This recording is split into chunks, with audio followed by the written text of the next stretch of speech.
बक्रकुण्ड पञ्चेश्वर महादेवको मन्दिरमा आएको छु र म हजुरहरू सबैलाई यहाँ सम्पूर्ण देवी देवताहरूको दर्शन गराउने कोसिसमा छु। र यहाँ हुनुहुन्छ सिंहदेवी हुनुहुन्छ यहाँनिर।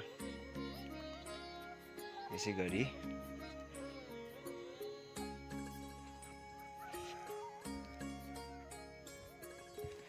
यहाँ विष्णुजी आश्रम हो, यहाँनिर विष्णुजीको आश्रम हो यो।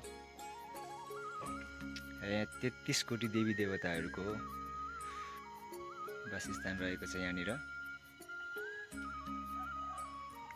यहाँ बासुकी नागराज र कृष्ण पाउ हुनुहुन्छ यहाँनिर।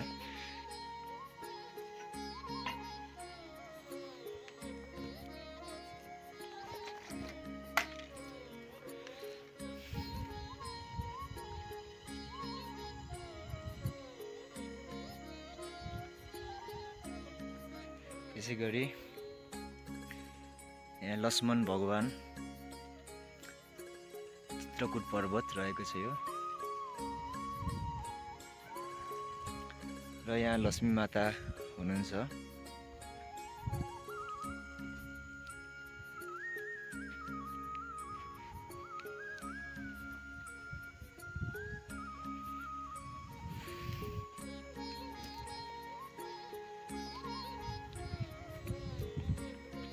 यहाँ 7 कन्या भगवती अनि 5 कन्या भगवती माता हुनुहुन्छ देवीहरू।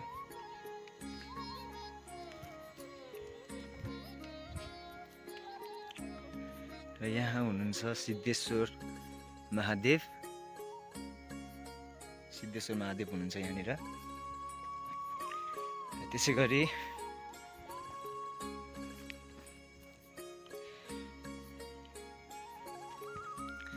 यहाँ वनदेवी माता हुनुहुन्छ। यहाँ वनदेवी माता,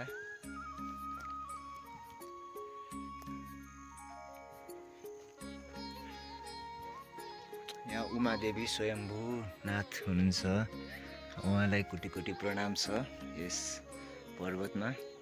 यहाँको सम्पूर्ण यहाँको पर्वतमा यहाँ हेर्नु त कति ठुला शिलाहरू हुनुहुन्छ। सबैतिर कुना काप्चाहरू सबैतिर यहाँनिर हरेक किसिमका सम्पूर्ण देवी देवताहरू विराजमान हुनुहुँदो रहेछ। मलाई अत्यन्तै खुसी लाग्यो यो ठाउँमा आइपुग्दाखेरि। यो चाहिँ यता धनकुटाको हिले मास्तिर रहेछ।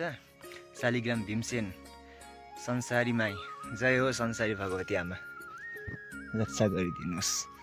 परिवार कुलको समाजको सबैको रक्षा गरिदिनु, जय संसारी माई।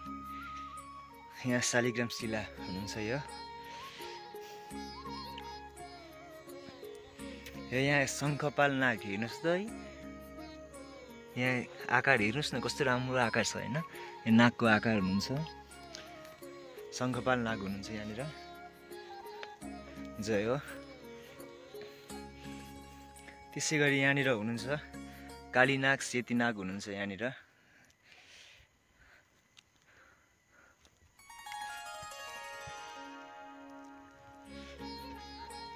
यहाँ दन्तकाली माता हुनुहुन्छ।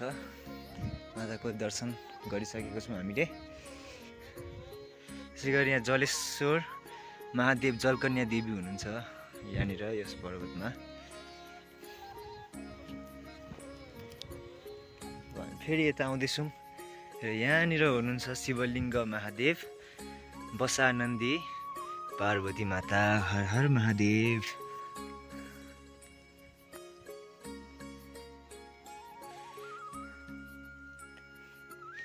यहाँ दन्तमणि नाग देवता हुनुहुँदो रहेछ। यसै गरी अब हामी माथि जाँदैछौँ। फेरि यहाँको धाम निकै पवित्र धाम रहेछ। सुनसान ठाउँमा प्रकृतिको काखमा हुनुहुन्छ होइन। यहाँ हेर्नुहोस् न यहाँको शिलाहरू कति राम्रो हुनुहुन्छ। सबैमा देवी देवताको वासस्थान रहेको छ।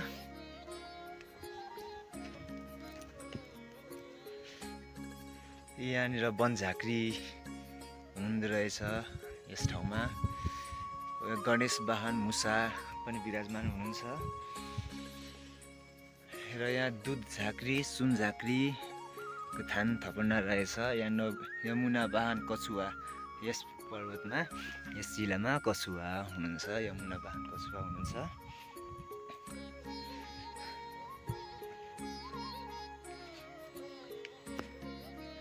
यहाँ जाल्पा देवी छिन्ताङ भगवती माता हुनुहुँदो रहेछ, उहाँको जय होस्। हो त्यसै गरी फेरि म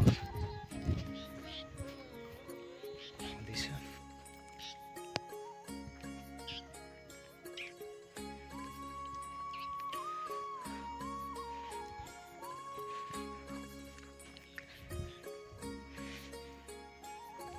र यो ठाउँ रहेको छ धर्मद्वार। यहाँ एउटा सानो गुफा हुनुहुन्छ है, यहाँबाट चाहिँ छिर्नु पर्ने रहेछ। यो धर्मद्वार रहेछ यहाँनिर। यहाँ गोवर्धन पर्वत खाडो रहेको छ यस स्थानमा। हेर्नुहोस् त बादलहरू पनि लागिरहेको छ। कति राम्रो ठाउँ, कति राम्रो ठाउँ, मलाई त साह्रै मन पर्यो। हजुरहरू पनि कृपया आइदिनु होला। म यो धर्मद्वारमा प्रवेश गर्न चाहन्छु।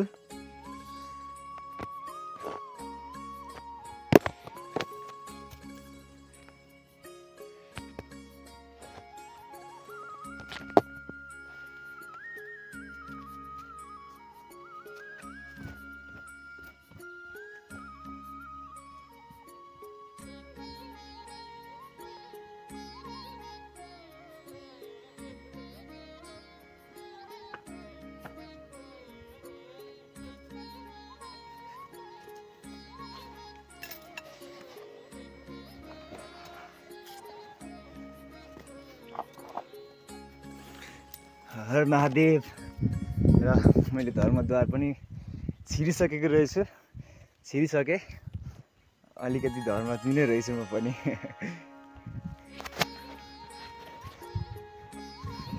बाबाको जय जयकार होस् यस ठाउँमा।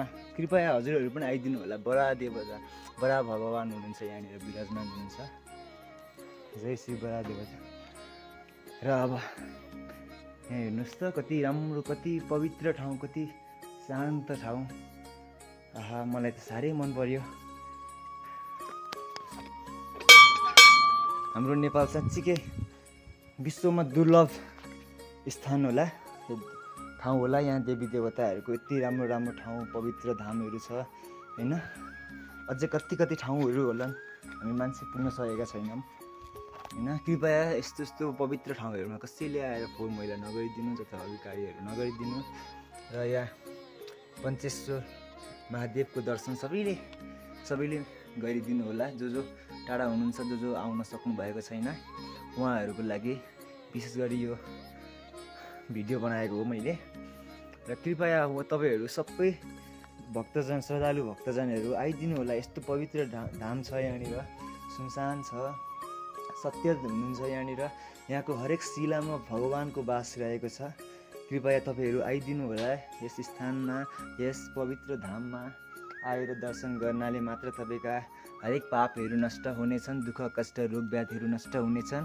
पञ्चेश्वर महादेवको कल्याणले सम्पूर्ण हामीहरू भक्तजन, श्रद्धालु भक्तजनहरूको कल्याण गरून्, जगत कल्याण गरून् भन्ने मेरो इच्छा कामना छ। हामी सबैको परिवारको, कुलजनको सबैको रक्षा होस्, सारा सृष्टिको रक्षा होस्। भगवान